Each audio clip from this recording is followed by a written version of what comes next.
left is before, right is after.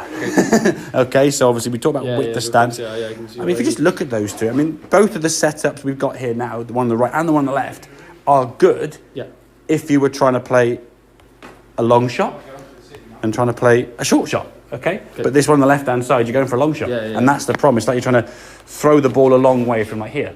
Yeah, I want to throw a ball a long way. I'm going to get back here with a wide base, turn my torso, and get my arm and hands up here to get speed and power. I'm not going to stand it like this and then try because you fall over. Yeah. So because of that setup being very narrow, and also as we said, you were sort of leaning on your left side there. Okay, yeah, that weight leaning on the left side here now made it very difficult to rotate. You would, to be fair, trying to turn your hips, and you did a very good job of doing that, but the setup you've created restricted it. So because you were restricted in your rotation, you got to about here and you're like, yes, it's okay, but I can't go any further. Now your knee has to kind of start collapsing. It's almost got to cross your left knee's going to cross your right knee, and then your right foot starts rolling here now, and that's going to put a lot of stress on your ankle. That's on a flat lie. I mean, you look at just that there now, it doesn't look very stable, does it? It looks like sort of, I say, someone had one too many sherbets on the weekend kind of thing. But that bit there looks great. So the top and the bottom half aren't matched together, You've got a full backswing in terms of the top half, but like the lower half there is just not supporting what it wants to do. So because of that, as you start coming back down, added to the fact you say you were gripping it quite tight, you're trying to hit it, whoa, hang on, you're going to start trying to lose your balance and try and recover that. The shots are going to be difficult. So the first few shots with a wedge and the smaller shots with a 7 were okay. But then when you start dialing up the speed, you hadn't got your stance wide enough to support it, okay? This one on the right-hand side, I say really, really good. I like the fact you're getting a nice sort of Y shape there with your arm. You sort of talked about in the last session, okay? Really, really good rotation now with that right hip. You can see now this right hip here, rotating around that really nicely. So making a really good sort of shoulder turn, and now the stability in your lower half there. It's actually something there to support that swing. The knees moved in, which it will. I mean, unless you're like superhuman flexible, you can turn your hips and not move in because they're kind of attached together by this muscle here. Okay, so gap between the legs. Exactly. I mean, that there looks like it sort of go dunk and you fall over. That there's some stability there, which is going to enable you now to swing it a bit faster. Again, good strike of the ball.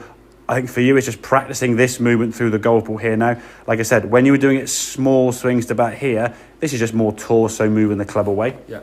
There's no lifting of the arms required. So you'll always find it quite easy to hit the ground from this sort of movement when you're just doing this, because the lifting isn't required with the arms.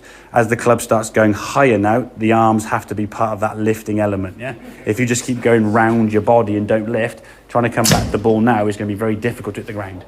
So by doing that kind of 8 to 4 o'clock swings, 9 to 3, at whatever point you go, hang on, I'm missing the ground there now, or I really can't find the ground, it's at that point we've got to start getting the arms to work up a bit more, okay? So that's the first thing. If you're on the range and you're just thinking, for God's sake, someone's moved the ground, I can't hit it, okay? Get yourself to the top of the backswing there now. Keep your back facing the target and just slam your arms down this way. Hit the ground somewhere back here, Just find the ground. Sounds daft, but just the ground is there. Let that club hit the ground, okay? Where your body doesn't rotate at all. Then, okay, we start turning a bit more so the ground is struck here. Then we'll start moving a bit more so the ground is struck here, and so on and so forth, till we get that low point at and just after the golf ball, That's what we're looking for, that kind of nice downward strike. Ball, then a bit of turf potentially afterwards, No point at the ground behind the ball. If we miss the ground completely and we're thinning it and topping it, no good to anyone, okay? So certainly a much better movement there with the body on the way back and through to a nice balance finish there. Up on the left side, you look very stable there. I mean, look at the knees on this one now and you come through. It's all kind of not much stability there at all. Again, great for a short shot, but you weren't trying to play a short shot. And equally, if you stand to the goal on the right-hand side like this to try and play a short shot, you're very tough, Trying to throw the ball to you from kind of here going...